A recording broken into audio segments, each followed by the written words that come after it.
السلام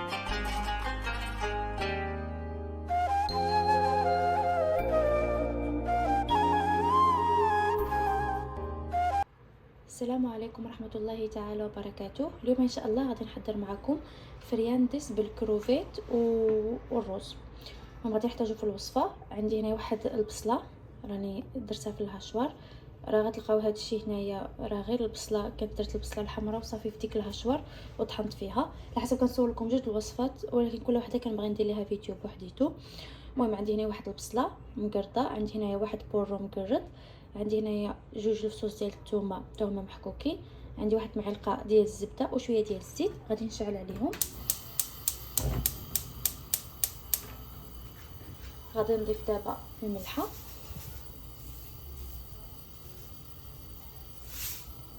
غادي نضيف شويه ديال الثومه غبره، واخا راني درت الثومه غادي نضيف شويه ديال الثومه غبره. غادي نضيف شويه ديال الابزار صافي. غادي نحرك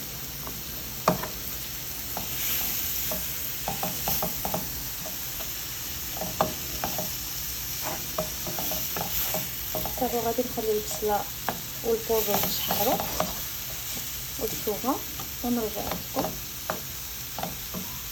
عندي هنايا الكروفيت، المهم غادي نقشرها ونرجع عندكم.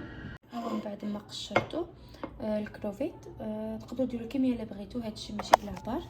عندي هنايا واحد الكميله صغيره درت فيها الماء سخون، غادي نكب هاد الكروفيت هنايا باش غادي طيب. درت لها الماء سخون، دابا غادي نشعل عليها ونخليها تسلق غير شي شويه. كما كتشوفوا راه طيب كطيب لها رقيقه. غادي نزيد فيها شويه ديال صلصه السمك اختياريه، الا ما عندكمش بلا ما ديروا. غادي نضيف فيها شويه ديال الملحه صافي، وغادي نخليها تسلق. بالنسبه هنايا راني طفيت على المقله صافي، راه طابت ليا البصله والبورو صافي. هي راه تسلقات، شوفوا كيفاش ولات كامله صغيره. دابا غادي نزولها بعد ما صفيتها. داك الماء ما غاديش نرميو، فاش غادي نسلقوا الرز. انا عندي هنايا واحد الساشيه ديال الرز، تقريبا واحد الكاس ديال العنبه ما عامرش. المهم هادشي كيبقى على حساب شحال درتو ديال الكامبا، ولا المهم عينكم ميزانكم وصافي. انا كبيت هنايا الرز، غادي نديرو شويه ديال الملحه وغادي نشعل عليه صافي. غادي نخليه يتسلق.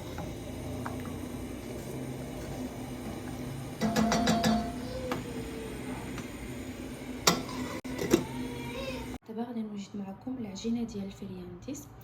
بغيتو تسبقوها سبقوها، انا سبقت بالحشوه على حسب المغرب باقي الحال. المهم نتوما على حسب الوقت كيفاش. المهم عندي هنايا 300 غرام ديال الدقيق، عندي هنايا شويه الملحه، معلقه صغيره ديال السكر. غادي نخلط كلشي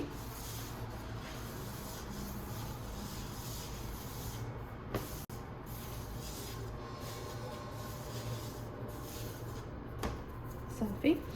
عندي هنايا 80 غرام ديال الزبده، وعندي الماء طايب. غادي نحتاج واحد كاس د الماء صغير. اول من بعد ما طاب غادي نعمر هذا الكاس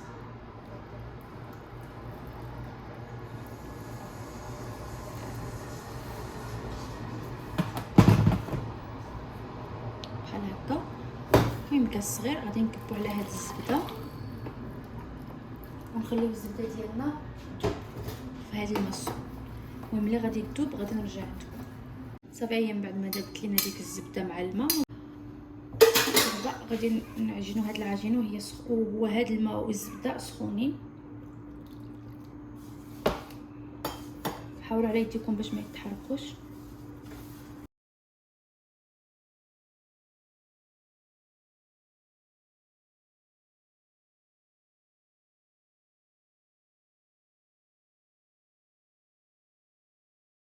ها هي صافي. من بعد ما عجنتها ها كيفاش كتجي رطبه. انا رست لها واحد المعلقه ديال الدقيق، على حسب كانت خرجت لي شويه جاريه، على حسب كل واحد ولا النوعيه ديال الدقيق. كاين بزاف ديال انواع ديال الدقيق، كاين اللي كيتشرب وكاين اللي ما كيتشربش. بالنسبه للناس اللي ما بغاوش العبار لهاد العجينه تقدروا ديروا 2 معالق كبار ديال الزبده، ديروا فيهم كاس ديال الماء يكون طايب، تخلطوا مزيان حتى تذوب لكم ديك الزبده، تكبوها هكا في القصريه ولا في شي حاجه فاش غادي تعجنوا، ضيفوا لها معلقه صغيره ديال السكر وشويه ديال الملحه، وتبقاو تضيفوا التدقيق بالتدريج تتحصلوا على عجين هكا رطبه. صافي دابا غادي نخليها ترتاح واحد 30 دقيقه عاد نخدم بها، راه اصلا راه ما فيها لا خماره لا حتى شي حاجه. صافي غادي نديرها في بلاستيك ونخليها ترتاح. ها هو الروز راني درتو مع الكمباس تخطر مزيان. دابا غادي نطحنوهم في الغاشوه ولا في اي ماكينه عندكم، انا غنطحنهم في هادي.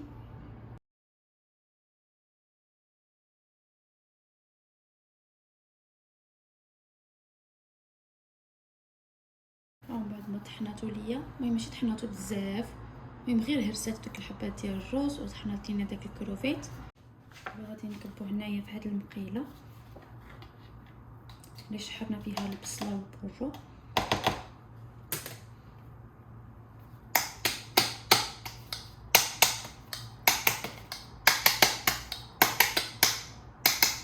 صافي غادي نكمل الطحن ونرجع عندكم.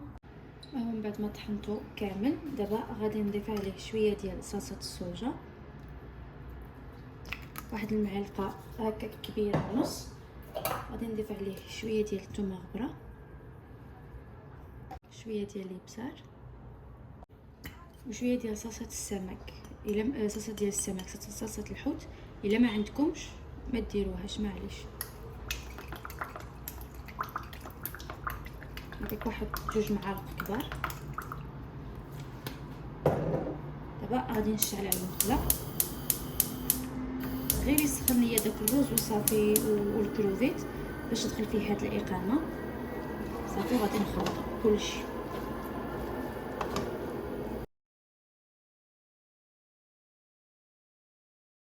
الا عندكم القزبر المعكنوس ديروه، انا ما عنديش، غادي ندير غير اليابس. خصكم تخلطوا مزيان هادشي.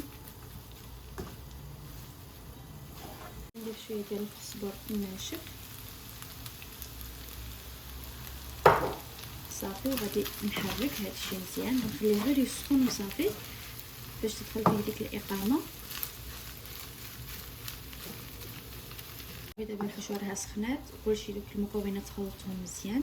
صافي دابا غادي نطفي عليها ونخليها تبرد باش غادي نعمروها في العجينه. غادي نزيد فيها غير شي شويه ديال الحامض راني نسيت. صافي وغادي نخلط داك الحامض وصافي ونخليها تبرد.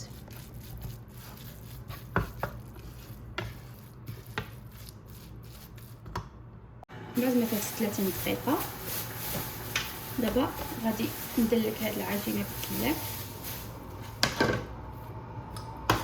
راه كتجي رطبه بزاف كما كتشوفوا.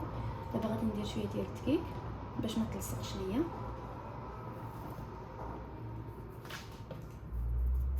صافي غادي ندلكها.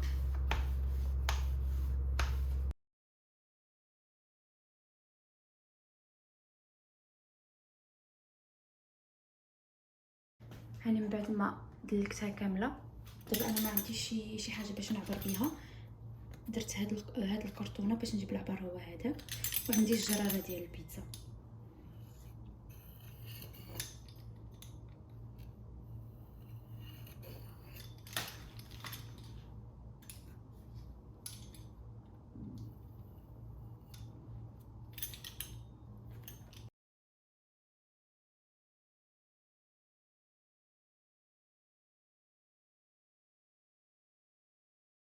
بعد ما قطعتهم دوك نصوص راني خبعتهم في الميكا، غادي نعاود نكرس العجينه. صافي غادي نحط الحشوه.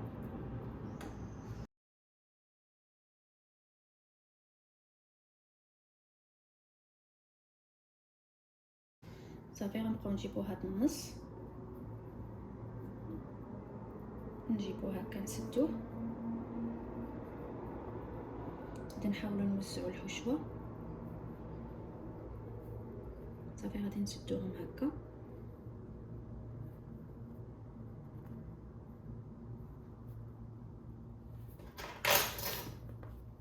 بحال هكا ونشبروهم بالفرشيطه باش ما يتحلوش لينا في الفران.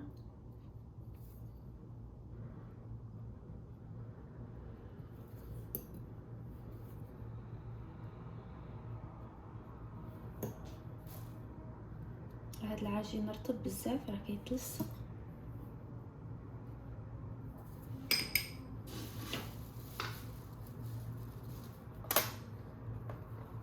بحال هكا غادي نديرها في الصينيه. صافي دابا غادي نقاد عاود هادي، غادي نحاول نقاد الحشوه هكا الاول.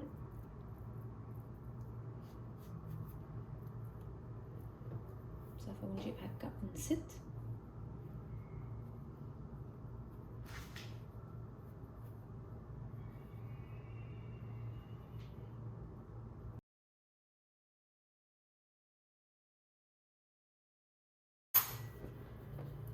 بحال هكا. صافي دابا غنكملهم ونرجع عندكم. يعني هنا من بعد ما ساليت هاد الستة دهنتهم بيضه مع شويه ديال الحليب، غادي ندخلهم الفران على درجه 180. راه باقي لي هاد العجينه غادي نكرسها. هما من بعد ما طابو راه باقي بقاو ليا واحد 5 في الاخر في الفران. غادي نخليهم لحسب المغرب راه ودنات. غادي نحل معكم شي وحده باش تشوفوا كيفاش كيجيو. ها كيفاش كيجيو لداخل. صراحه راه كيجيو لذاذ بزاف، جربوهم ولا جربتوهم كتبوا لي في التعاليق.